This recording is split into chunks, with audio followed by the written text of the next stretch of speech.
What's going on, guys? Welcome back to NolanTCG, and we are back here today for another deck profile, and this time it is for Madolche. So decided to change things up a little bit to the way you would normally see my Madolche builds. So if you are subscribed to the channel for a while, and you've been looking at all the Madolche builds that I upload, this one is very different. I have decided to mess around a little bit and go with a going first build.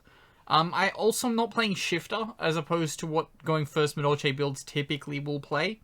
I ultimately decided that there wasn't really a place for Shifter in the way that I like to play the deck. So overall, I've decided to go with a few more versatile hand traps and a new card of choice. Before we do get started though, as always, please remember to drop down below and hit that subscribe button if you are new here, because we are always happy to have new people to the channel. And let's get on into the deck profile. Before we do get started on this one though, it is brought to you of course by yourplaymat.com, who got us our beautiful NolanTCG extra deck sleeves. These are available on yourplaymat.com, as well as you can get custom sleeves and custom playmats, so whatever you need for the current format. There is an affiliate link in the description down below that does get you a little bit of a discount on your order. Also, enter the code NolanTCG for 10% off your order. Also kicks back a little bit to the channel, so everything will be very much appreciated. If you're shopping there, you're getting custom sleeves, custom playmats down. Make sure to enter our code at checkout. But let's get on into this deck profile.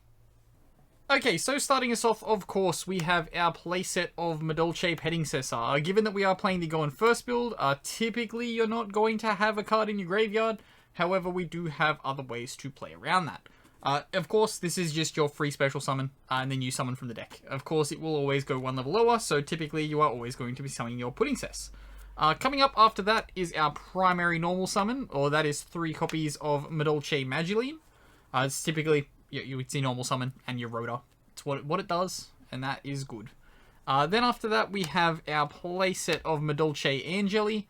Toolbox is out the rest of the deck. I'll typically be using it to turn into a Pedincessor unless I'm using it for an extension play, at which point I will go into something else. Because I have chosen to go with the going first build, we're going to start with a playset of... we're going to have, sorry, not a start, playset of Madolche Hootcake.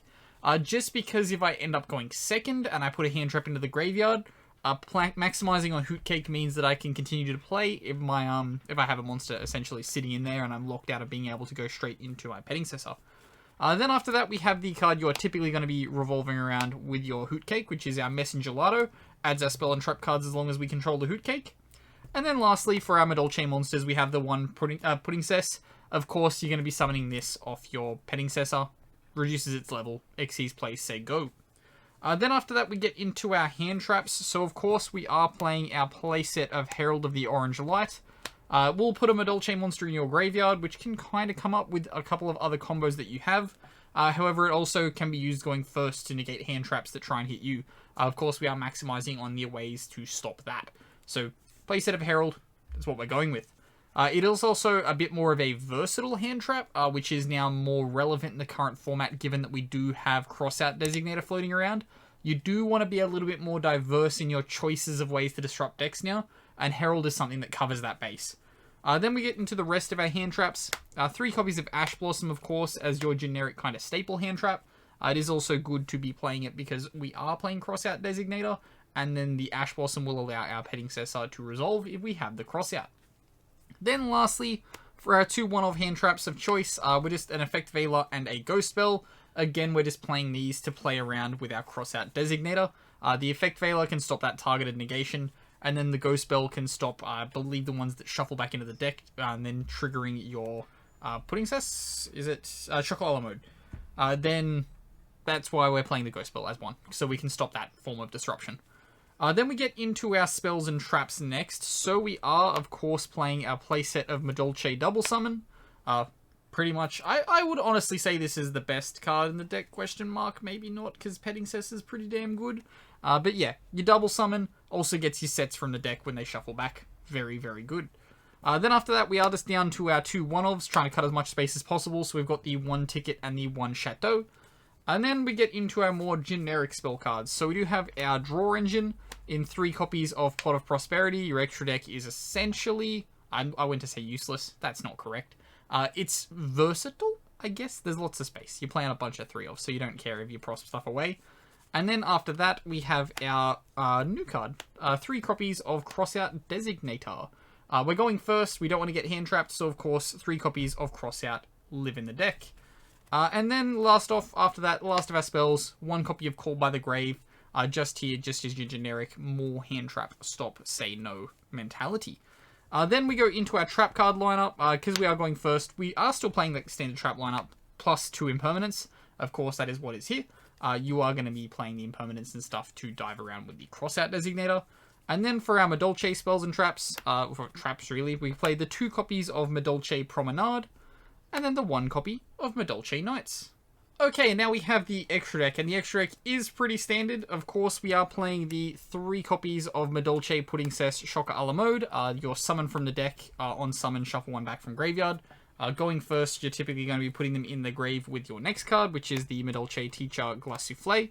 This is your standard combo going first, so you go Glace Soufflé, of course, detach, protect itself, go into the Shocker a la Mode. And then after that, we have our Tiramisu. So Tiramisu can be super cute, non-targeting shuffle. That's always really, really good. Deals with cards that are big problems. You're just like, Queen Tiramisu, shuffle back. And they're like, target? And you're like, no. That's fun.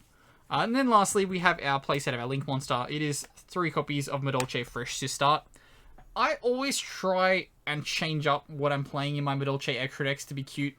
Ultimately, I always find there is literally no point. There is only 1 to 2 other cards I ever use outside of these 12 cards, so I just figure maximize them. Therefore, if you get into a grind game, you just have access to them at all times. It's just the mentality that I play my Madolche decks with, so that's kind of the way you see the extra deck go out. But then that does bring us into our other 3 cards. So typically, the 1 card that I make the most outside of the Madolche package is an Abyss Dweller, because there will be situations where an Abyss Dweller is just very, very good, so you want to make it. However, this card is now the flex spot. This is essentially the 15th card. At the moment, it's 1 copy of Tornado Dragon.